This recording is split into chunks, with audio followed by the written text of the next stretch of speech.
Good morning, everybody. Welcome to our monthly compliance webinar. I hope you're not getting too much glare there on the picture. Thanks for joining us. For those of you who are new, and I know we have a lot of returnees, but for those of you who are new, I'm Ann Lavelle. I am CTR's compliance specialist. I practiced labor and employment law for close to a quarter of a century. Gosh, that makes me sound old. And decided to retire to spend more time with my family. But I always enjoyed the educational side of what I did, the trainings and the anti-harassment seminars and different things like that.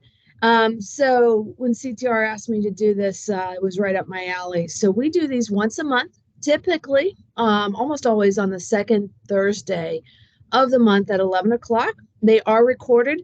So if there's anything that particularly catches your attention or you want to share, the slides will be up on CTR's website, as well as yours truly talking about everything. So you can go back and listen. And you can also go back to prior seminars, because some of what we're going to talk about, we covered in much more depth in other seminars or webinars, I guess I should say, earlier this year. And so we'll reference some of those, and they are in CTR's website. You can go and look at those or listen to those if you like. We also do approximately quarterly seminars, live and in person. And those are always fun because they're so interactive. I invite anybody who wants to ask a question about anything, really. Hopefully it relates to employment law, but anything you want to talk about, you can hit the Q&A and send me a message that way, and I will definitely try to answer all the questions that I get today. And also, if you have any ideas for future webinars or seminars, please feel free to send that along as well. Some of the best ideas we've gotten are from our own clients who have expressed an interest in learning more about XYZ, whatever, ADA, FMLA, whatever it might be. Okay, so today's topic, because it is the end of the year, is the year in review. We're going to talk about, this is sort of our roadmap for today. We're going to talk about some Supreme Court cases that came down over the past year. Again, we covered some of these in a lot more depth in other webinars, but it's worth touching on to make sure we're all aware of them and how it's likely to play out in the coming year. So we're going to go over a few cases from 2023. We're going to talk about upcoming cases before the Supreme Court that they're going to hear in this term in 2024 and what that means for employers. And then we're going to talk about some legislative highlights. I don't know, can you use that word with the legislature? Highlights? I don't know. And I do try to stay apolitical, but you got to put a little joke in there once in a while. What's coming down the pike there? We're going into an election year, so it'll be interesting. All right, so first let's touch on probably the biggest case coming out of the Supreme Court that has or is likely to have an impact on employers. And that was the Students for Fair Admissions versus Harvard. The University of North Carolina was also named in the lawsuit. Harvard and UNC, just to give you some background, and we did cover this case in more depth in a prior webinar, but essentially they had affirmative action admission policies where they included race as a factor. A group of Asian American students who were well represented and well funded by some very conservative legal groups brought suit. And it's interesting, the suit was first filed in 2013. We got the decision in 2023. So that shows you how long, that's a decade, right? That shows you how long some of this takes to meander through the legal system and reach its way to the Supreme Court for a final ruling. And essentially what these Asian American students, so it actually was another group that could be classified as a minority that was bringing the suit and saying, hey, you give African American students sort of like points almost for being African American in the admissions process. You look for a certain, almost like a quota. I'm oversimplifying what Harvard did, but you look for that, but you don't do it for students who are Asian American or who are white, Caucasian. And we think that's wrong. We think that's discriminatory. Students for Fair Admission actually lost at the district court level, which is the first federal court level, as well as the circuit court level, which is the next level within the federal judiciary. So you go district, circuit, Supreme Court. They appealed to the Supreme Court. I can talk, and said, "Hey, Harvard and UNC their affirmative action programs need to go."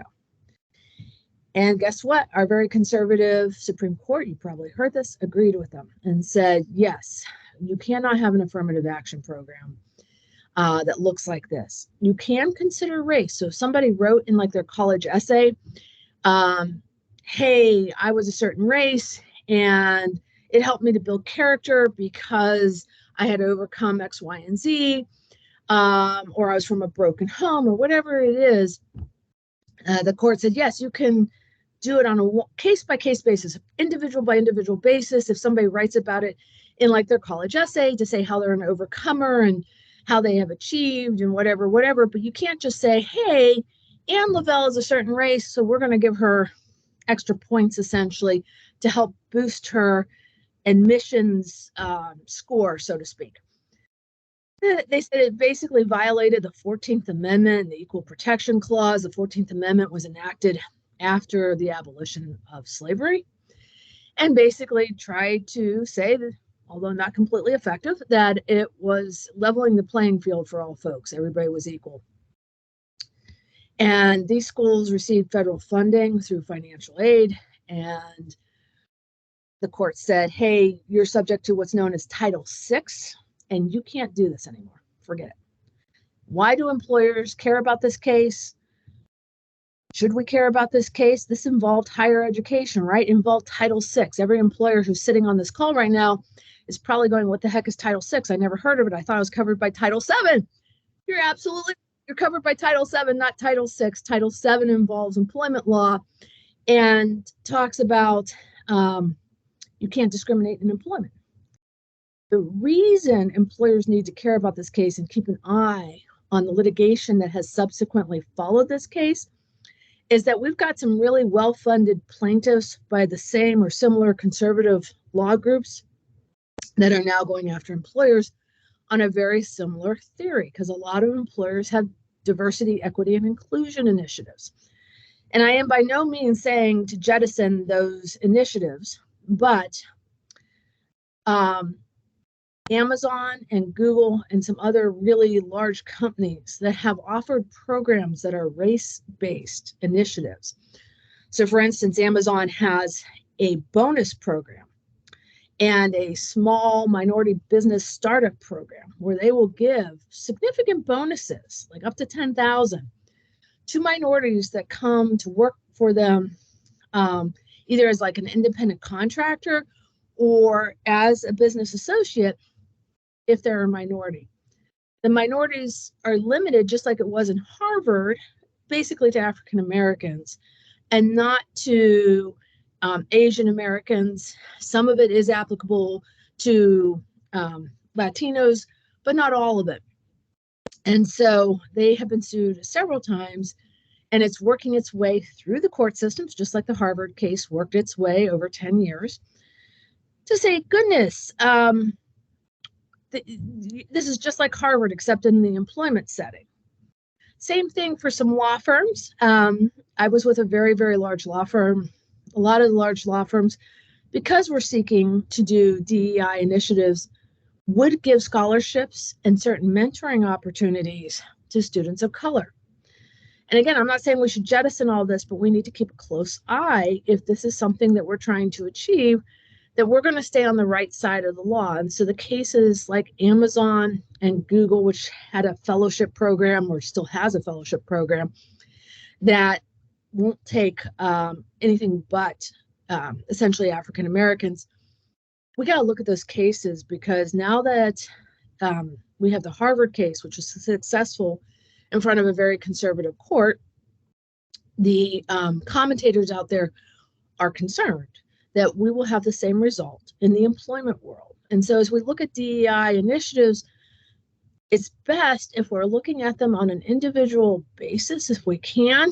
Anne overcame XYZ, and that's why we're hiring her. We're not just automatically giving her points because she's female or a certain race or whatever it might be.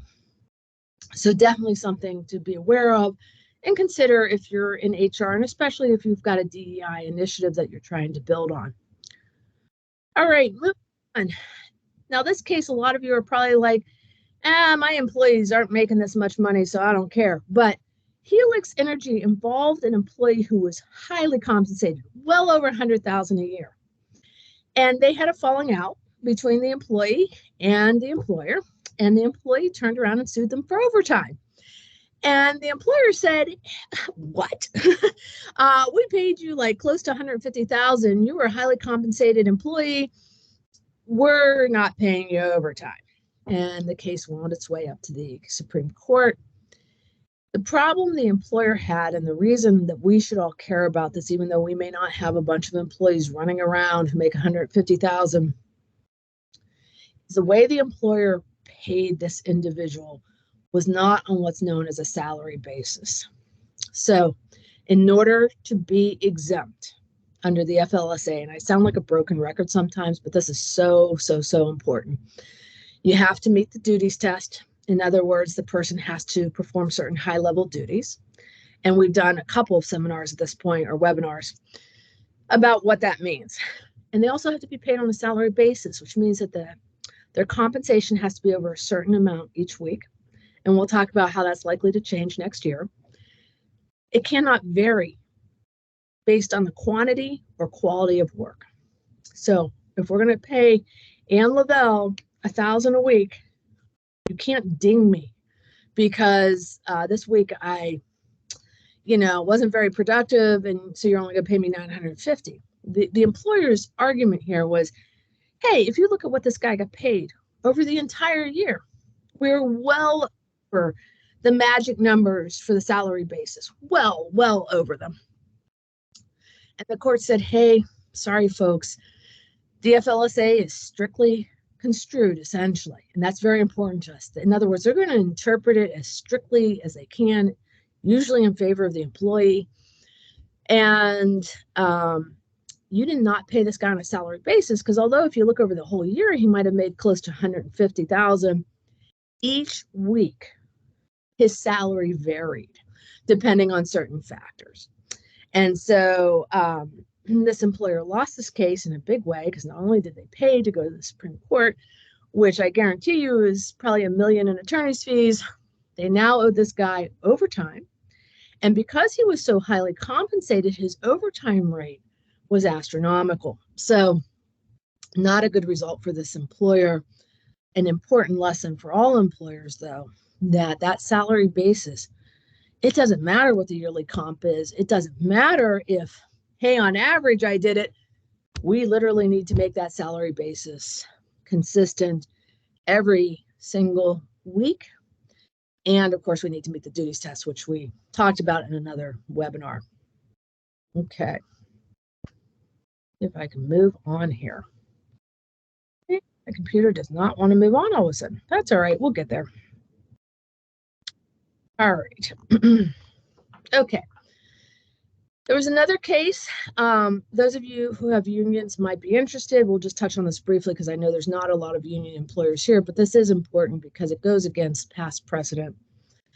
A company out of the Northwest had a union, and the union went on strike. And the way they did it was there were a bunch of Teamsters who were cement workers. They filled up their trucks with cement first and then left the trucks running and walked off the job. Guess what happened with those trucks and the cement?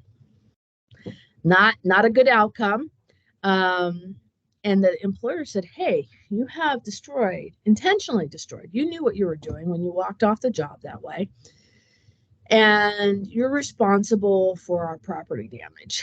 The trucks, some of which were damaged or risk damage, and the concrete, which is doesn't last forever as a wet substance, and a lot of the product was lost. And the lower court said, no, the employees can walk off the job whenever they want. That's very clear under the National Labor Relations Act. They are free to strike at any time. But the Supreme Court disagreed and said, no, while they might be able to walk off the job at any time, if you have a unionized workforce, they do have to take certain steps to protect employer property. They cannot leave the employer in a lurch like this where they know it will cause damage. That's a big, for those of you who've ever worked in a union environment, that's a big difference, a big change from prior precedent, which basically maybe didn't care as much about employer property and how things were handled on strike lines and different things like that. So a big change in how the court viewed the employee and the union's responsibility for employer property. So if you're ever in a union environment, it's a good thing to know. All right, last but not least here of the big Supreme Court cases to come out in 2023. This company, again, was out of the Northwest. It was called 303 Creative. They made websites for couples who were getting married. And a gay couple asked for a website. And the creator said no, based on that person's beliefs and faith and whatever. Those of you who have been around the block more than once here might remember the wedding cake case that was exactly the same as this, where the creator of the wedding cake, the baker, said, hey, these folks who are gay or lesbian or whatever can come into my store and buy any cupcakes they want. Anything that's like pre-made and doesn't take a creative influence. And but I'm not designing a specially made wedding cake for a couple whose marriage I don't agree with based on my moral convictions. Both of these entities, the cake creator or baker and the website creator, lost at all the prior levels. They both got to the Supreme Court, and the Supreme Court said, no, these folks are entitled to freedom of speech. There is a big difference between selling a pre-made cupcake, so to speak, off the shelf to anybody who walks in the store. You can't discriminate and say, no, I'm going to sell it to Joe, but not Ann or whatever. But there's a difference when it comes to creativity. We can't force somebody to paint a picture or bake a cake or do something they don't agree with that would violate their free speech rights. One of the things I want to point out here, because people look at this and sometimes employees are like, oh, my employer can't force me to do whatever now because I've got free speech. There is a definite distinction here. Employees, assuming this is a non-government employer, employees don't have free speech rights in the workplace. So this was different because this was an owner of a company that was saying, no, I'm not going to go to the next level with my creativity for a couple that I disagree with. Right or wrong, that's not the issue here. The question is, does the owner have free speech? And the court has said yes. That does not mean that your employees have free speech. If you as the owner had decided, hey, Ann, go bake a cake for that couple, I can't be like, I got free speech. It doesn't work that way. So your employees still don't have free speech unless you're a government entity.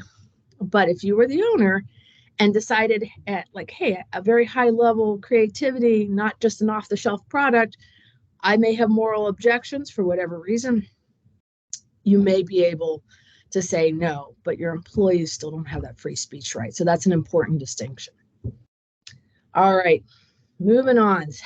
Oopsie. This starts the 2024 cases that are coming down the pike. Let me take a drink for 1 second here. This first case is really interesting. And some of you are probably sitting there saying, Ann needs to get a life if she thinks this is interesting. You guys know, and again, you can feel free to shoot a Q&A this way if you have any questions, that there are what are called ADA testers in this world. What is an ADA tester? Well, first of all, ADA is the Americans with Disabilities Act, ADA.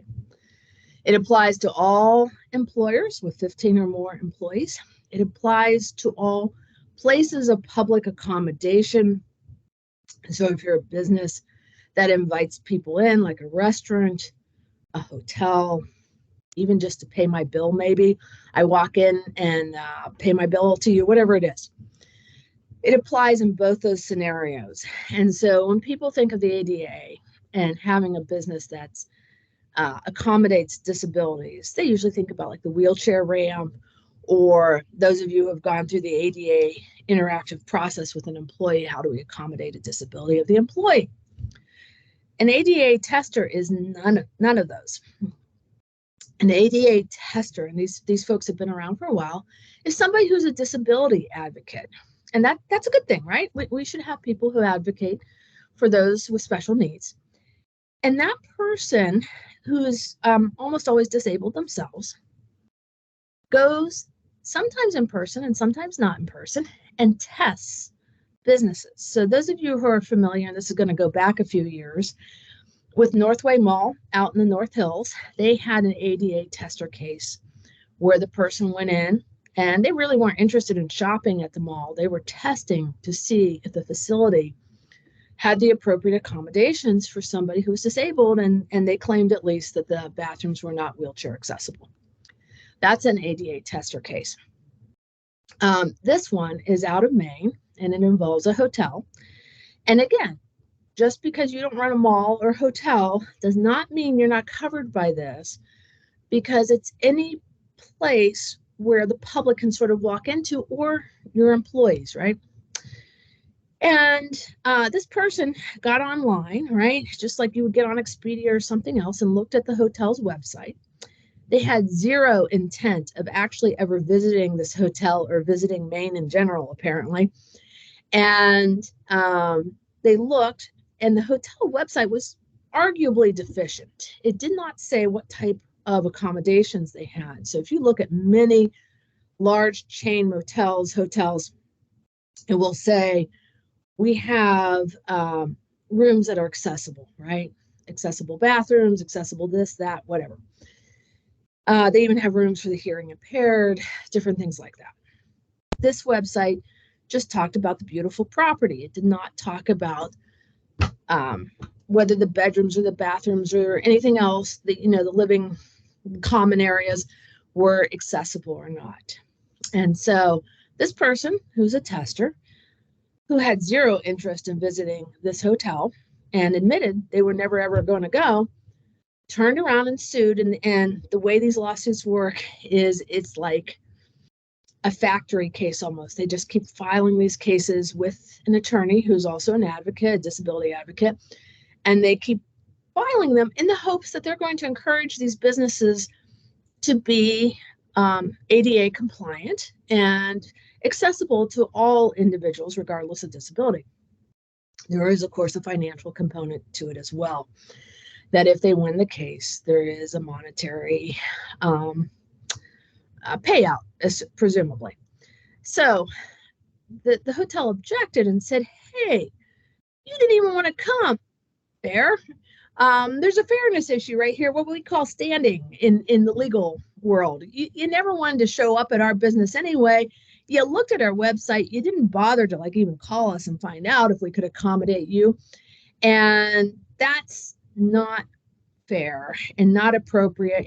And you are kind of like a phony plaintiff, if I can sort of boil it down to what the issue is. You're not really somebody who wants to come to our business that we need to accommodate anyway. This has wound its way up to the Supreme Court because ADA testers are so common these days. This person had no intent of visiting, but you do get ADA testers, like I said, who actually do show up. They had this problem on the South Side actually as well. We handled a case down there where somebody showed up and said, hey, I can't get into the bars. And it was true. The bars were not ADA accessible.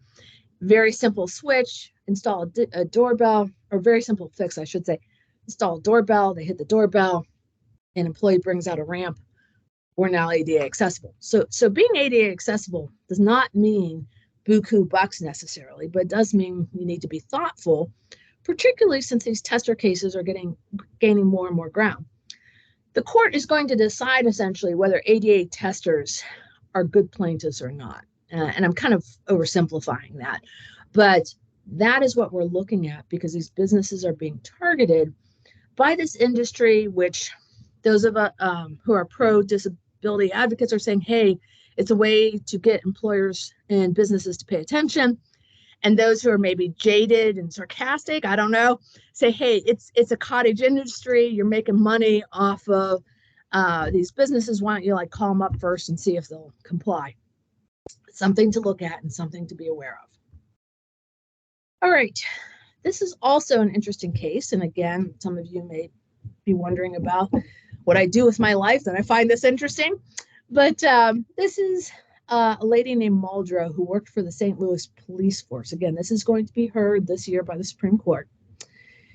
And Title VII, when you have a claim, the plaintiff has to show that because of their gender or race or other protected category, they were harmed. They have to show actual harm. In this case, this lady in the police force had what we call lateral transfer. She didn't lose rank. She didn't lose benefits. She didn't lose wages or compensation. Nothing was lost, but she was transferred from Department A to Department B. We might be able to argue Department B was not as favorable as Department A, but that's debatable. The courts are split on whether a lateral transfer is an adverse job action that creates liability for the employer under Title VII.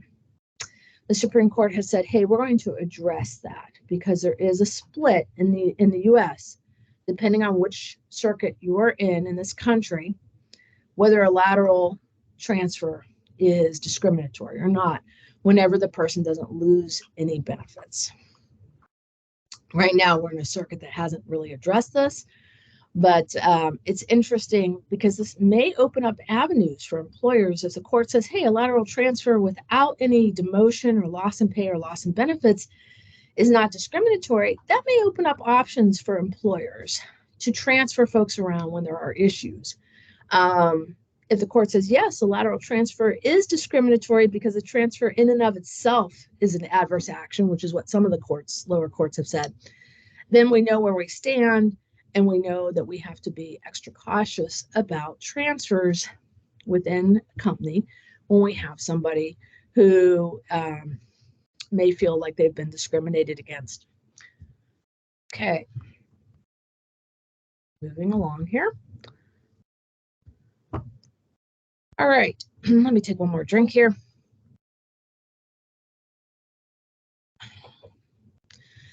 All right. This is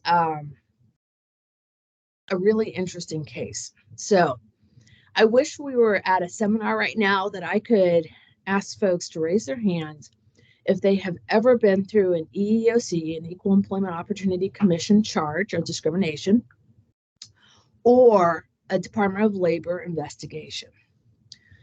The way these agencies work is when you get a complaint that says, hey, and I hope my computer all of a sudden is giving me a weird message that we may have started and stopped the meeting. I hope everybody's still there. These agencies, the Congress makes a law like Title VII that says, hey, don't discriminate. It sounds like a great law. It sounds like it should be straightforward. And then they give the power to the agencies to enforce it and make rules about how they will enforce it and actually hold hearings, issue subpoenas, assess fines, all sorts of things. Excuse me. And the way this works is the employer cannot appeal or get out of the agency setting until they have already invested a ton of legal fees and gotten to the end of the proceeding, which has been perhaps very difficult and challenging.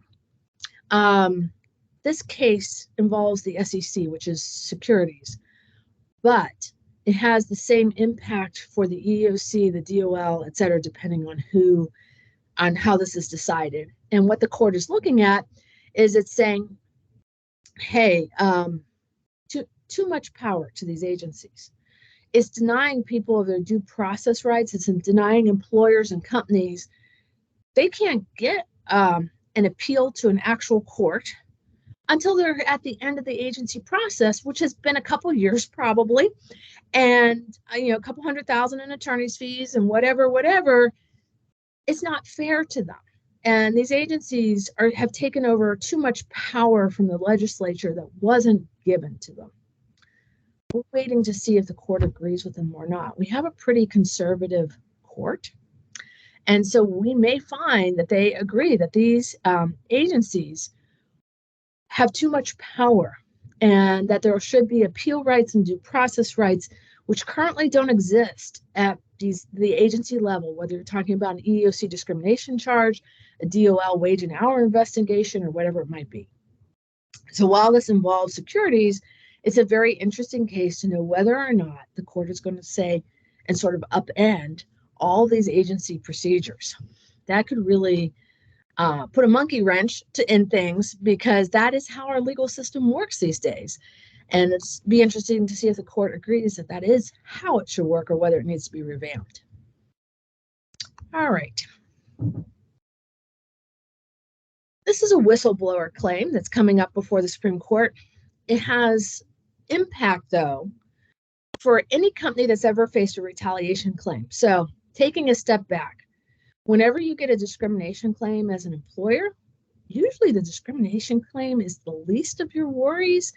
It's often the retaliation claim that has more teeth than the actual discrimination claim, because people get upset. The supervisors are upset because they take it as a personal affront. They would never discriminate. They would never harass somebody, whatever. And so they start excluding the employee who claims they've been discriminated against. And now you have a retaliation claim. And so this case doesn't involve employment. It involves a whistleblower case for financial fraud, essentially, or alleged financial fraud.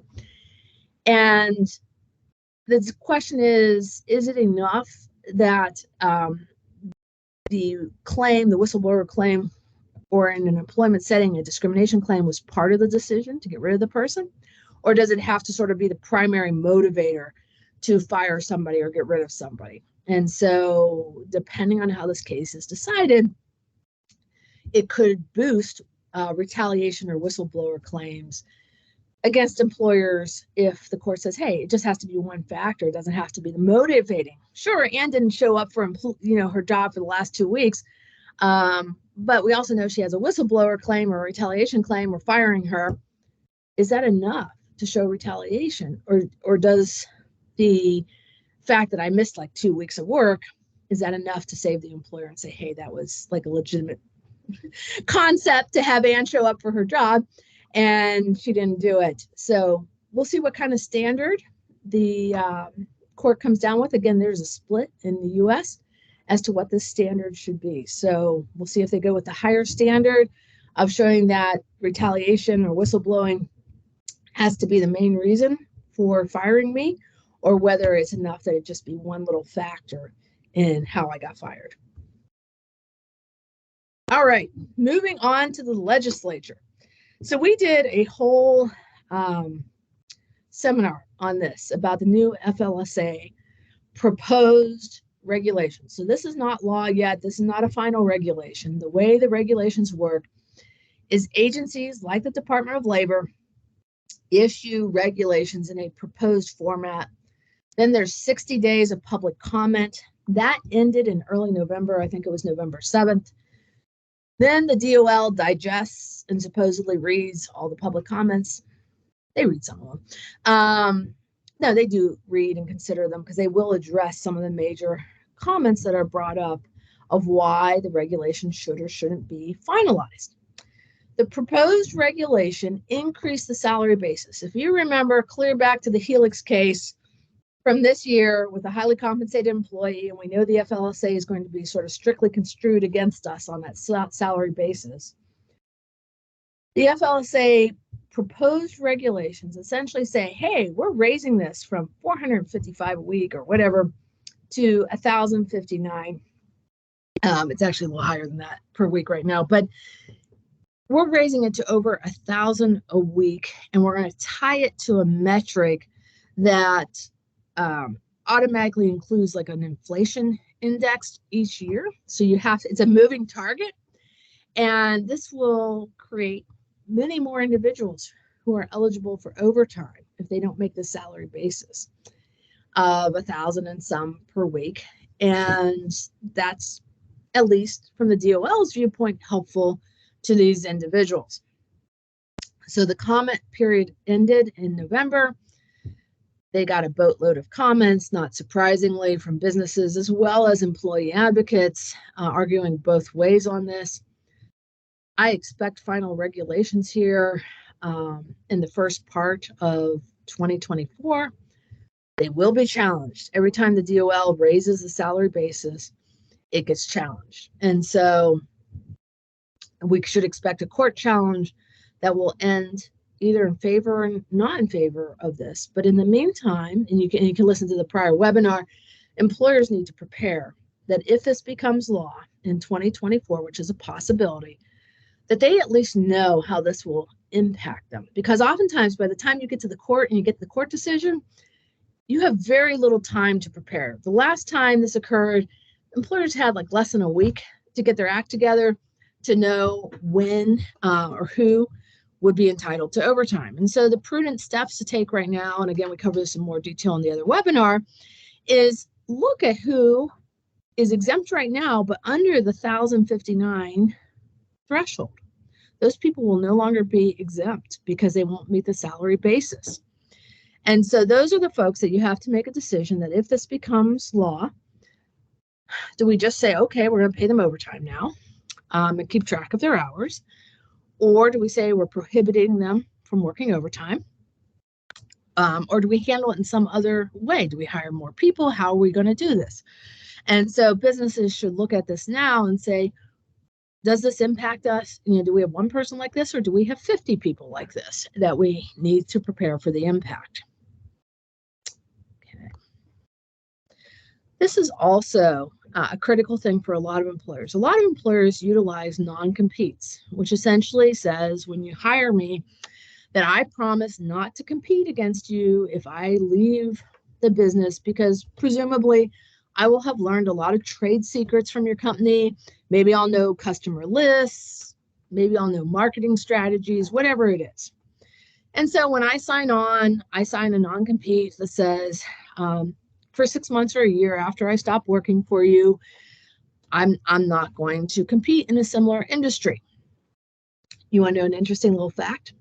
Attorneys cannot have non-competes under our code of ethics, which is an interesting carve-out, I think. But in any event, these non-competes have really fallen out of favor across the country in courts. So even if you have non-competes right now with your employees, they're very, very difficult and very expensive to enforce.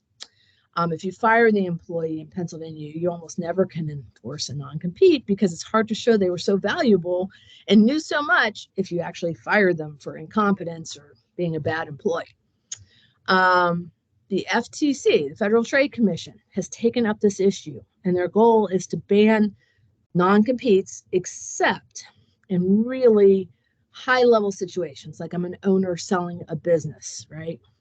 That may make a lot more sense to ban the owner from competing than to ban the stylist at a hair salon from competing if they leave salon A and go to salon B.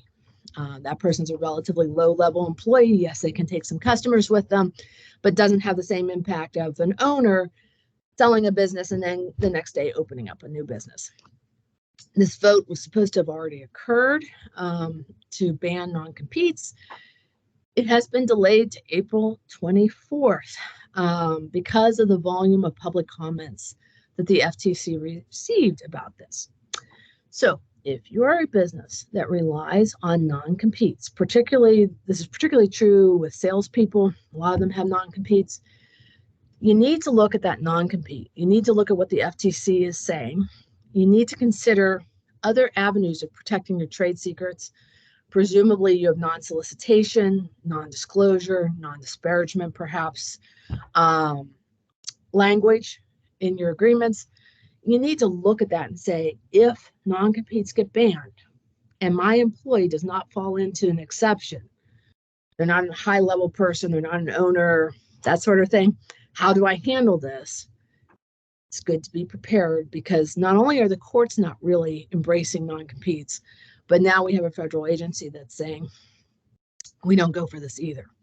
So something to be on the lookout for. How do you protect yourself and your business intelligence and marketing and all that good stuff, assuming this probably will go through in some form in 2024.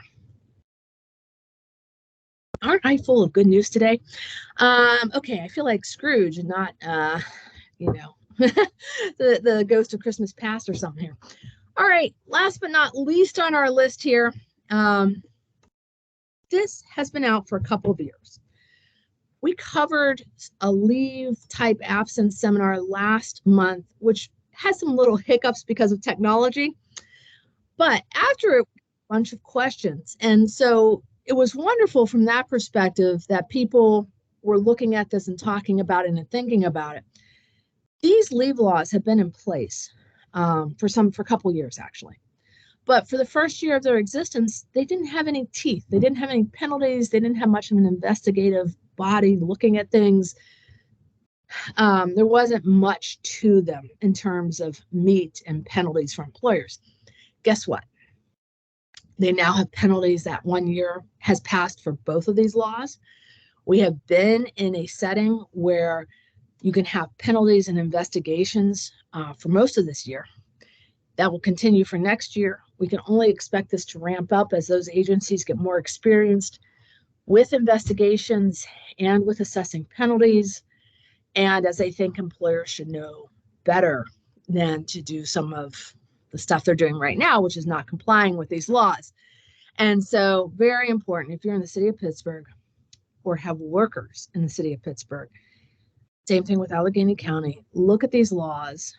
If you're large enough, city of Pittsburgh's like 15 or more, Allegheny County is 26 or more.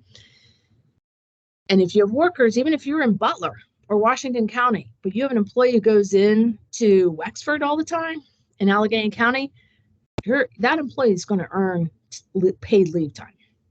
And so you have to be very thoughtful about that. Make sure you're tracking it. Make sure you know how much leave time they're entitled to, and know that